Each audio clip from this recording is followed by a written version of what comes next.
அனைவருக்கும் வணக்கம். நம்ம டெய்லியும் banking and SSC point of வியூல 5 கொஸ்டின்ஸ் கரண்ட் அஃபேர்ஸ்லேருந்து பார்க்குறோம். இன்னைக்கு என்ன கொஸ்டின்ஸ் இருக்கு அப்படிங்கிறத பார்ப்போம். First one, which country has the largest cobalt reserves in the world அப்படின்னு சொல்லி கேட்டிருக்காங்க.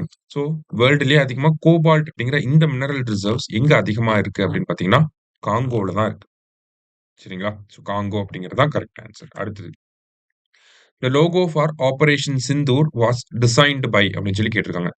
ஸோ ஆபரேஷன் சிந்தூர்க்கான லோகோவை டிசைன் பண்ணது யாருன்னா lieutenant colonel Harsh Gupta and then havildar Surinder Singh அப்படிங்கிற இவங்க 2 பேர் தான். சரிங்களா? ஸோ ஹர்ஷ் குப்தா அண்ட் சுரிந்தர் சிங் அப்படிங்கிற இவங்க 2 பேர் தான் டிசைன் பண்ணியிருப்பாங்க. சோஃபியா குரைஷி இவங்கலாம் வந்து பார்த்தீங்கன்னா, நமக்கு பிரஸ் மீட் தான் குடுத்திருப்பாங்க.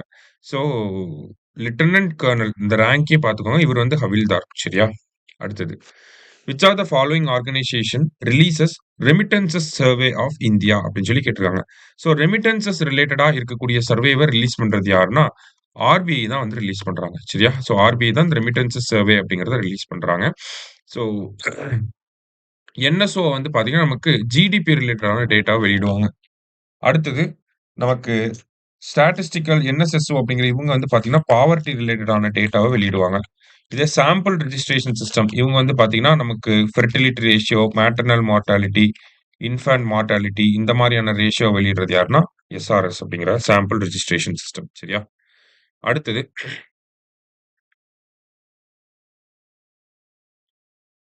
Choose the correct statements about remittances அப்படின்னு சொல்லி கேட்டிருக்காங்க. இந்தியா ரிசீவ்ட் மோர் ரெமிட்டன்சஸ் தேன் எஃப்டிஐ அப்படின்னு சொல்லி குடுத்துருக்காங்க. 2023-24ல கரெக்ட் தான். இந்தியாவோட ரெமிட்டன்சஸ் தான் அதிகம்.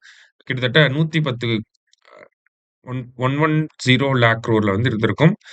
சாரி பில்லியன்ஸ்ல வந்து இருந்திருக்கும். ஆனா நம்மளோட எஃப்டிஐ 81 பில்லியன்ஸ் கிட்ட தான் இருந்திருக்கும். சரியா? அடுத்தது, India received more remittances from America, UK and Canada. Correct தான். அடுத்தது, states like Bihar, Uttar Pradesh, Rajasthan received lowest share in terms of remittances. Correct தான். ஹையஸ்ட் ஷேர் அப்படிங்கிறது பார்த்தீங்கன்னா, மகாராஷ்டிரா, கேரளா, தமிழ்நாடு வந்து ஹையஸ்ட் ஷேர் ரெமிட்டன்சஸ்ல. லோயஸ்ட் ஷேர் அப்படிங்கிறது பீகார், யுபி அண்ட் ராஜஸ்தான். சரியா?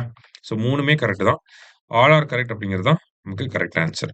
அடுத்தது, total revenue of RBI in 2024-25. So RBI அவங்களோட ஆனுவல் ரிப்போர்ட் வெளியிட்டிருக்காங்க. ஸோ அதுல அவங்களோட டோட்டல் ரெவென்யூவா எவ்வளவு சொல்லியிருக்காங்கன்னா 76.25 லேக் குரோர். இதுல இருந்து தான் 2.7 லேக் குரோர வந்து கவர்மெண்ட்டுக்கு ஆர்பிஐ அவங்களோட சர்ப்ளஸ ட்ரான்ஸ்ஃபர் பண்ணியிருப்பாங்க. சரியா? ஸோ இன்னைக்கு 5 கொஸ்டின்ஸ் பார்த்திருக்கோம். Thank you.